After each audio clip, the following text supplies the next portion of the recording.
Citizens, it's that time. You are officially in the Alert Zone. Welcome to the Alert Zone TV. I am the Wizard Uncle James. I would love for you to become an active citizen, and you already know what to do.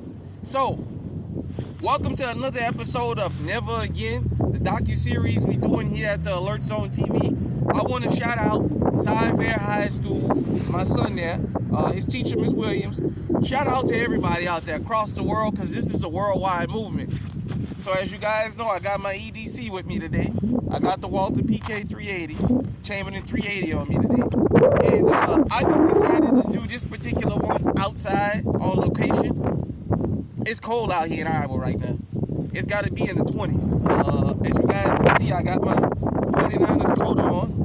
I'm a big 49ers fan, and my hat. And let me go ahead on and get to this episode.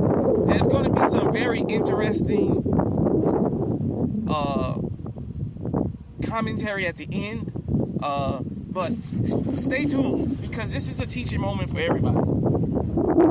So we're going to talk about the New York City draft riots. This was something that happened that most people were not aware of. So let's just get into it. The New York City draft riots, July 13 through 16, 1863, sometimes referred to as the Manhattan draft riots. On a note, we're doing this off Wikipedia. As I told you guys and girls here when we do the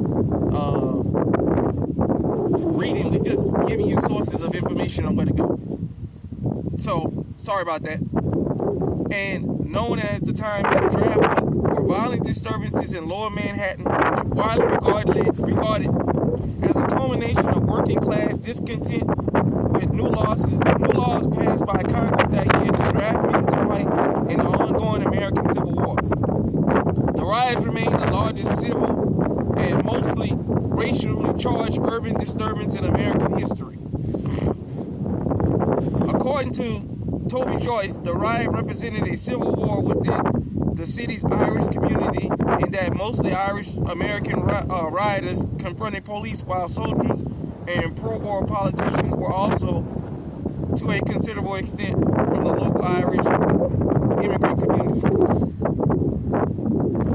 President Abraham Lincoln diverted several regiments of militia and volunteer troops after the Battle of Gettysburg to control the city. The rioters were overwhelmingly Irish working-class men who did not want to fight in the Civil War and resented the wealthier men who could afford to pay $300 commutation fee to hire a substitute or spare from the draft.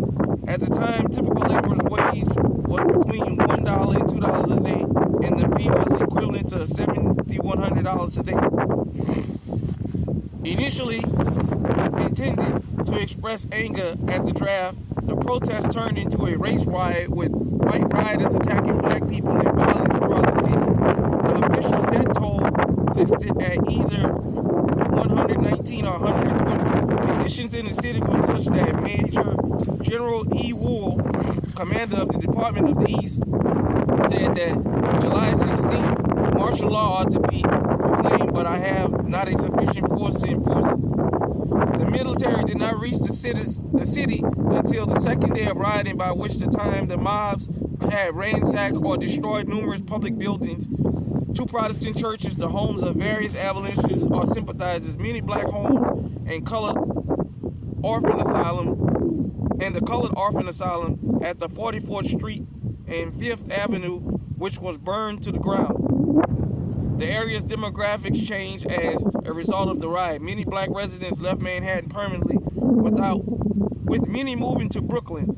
And by 1865, the black population had fallen below 11,000 for the first time since 1820. Pretty chilly out here.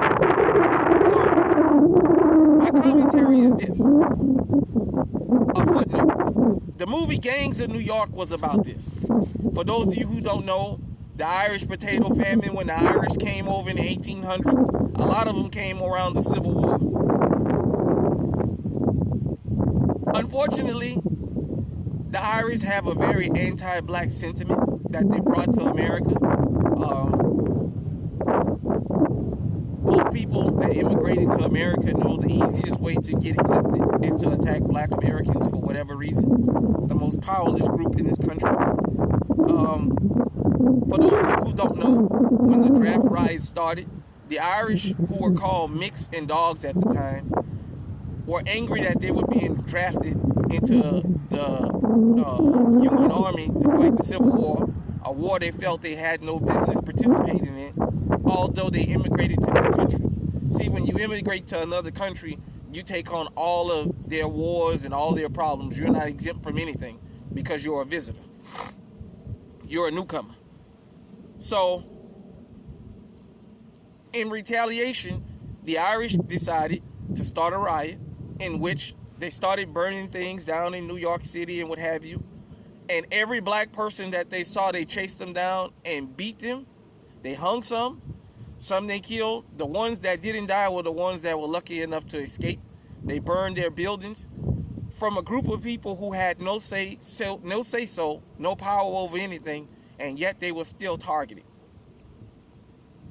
Unfortunately, we have a lot of people that are not educated about these kinds of atrocities around the world. So we have black people that talk about how the Irish were discriminated against, when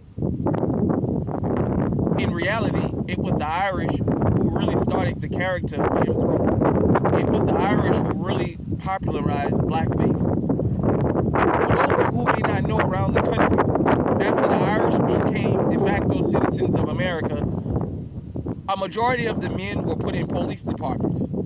Go back and read your, whatever city or state you live in, go back and read your police department's origin. You'll find that a lot of the police departments that came out of the late 1800s, a lot of the early officers were Irish or of Irish descent.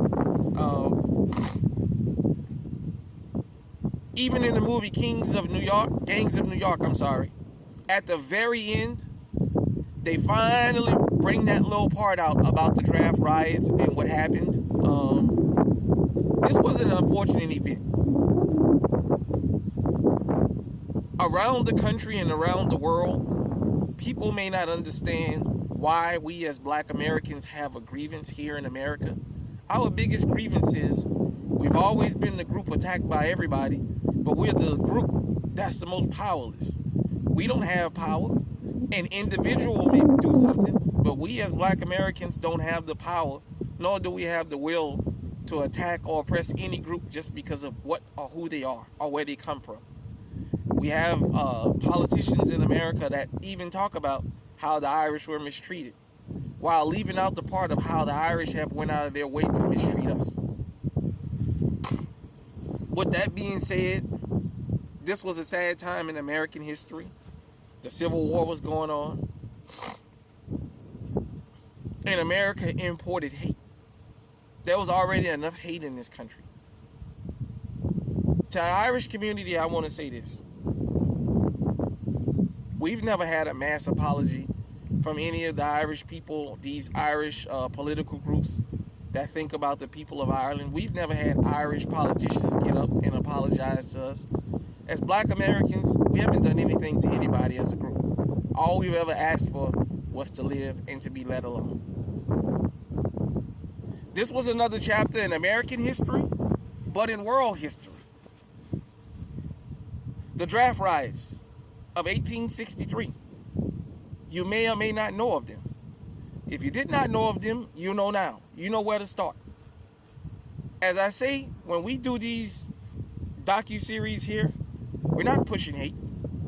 I'm not pushing racial or gender divide. We're only pointing out the facts. That's it. We can't ever go in the right direction unless we know what direction we came from. It's very unfortunate that the draft riots singled us out. With that being said, we appreciate you tuning in to this docu-series. We get a lot of love here. We want to keep up the content. Hit me in the comment section and let me know. Do you know anything about the draft riots? Have you ever heard of the draft riots? And what's your take on it?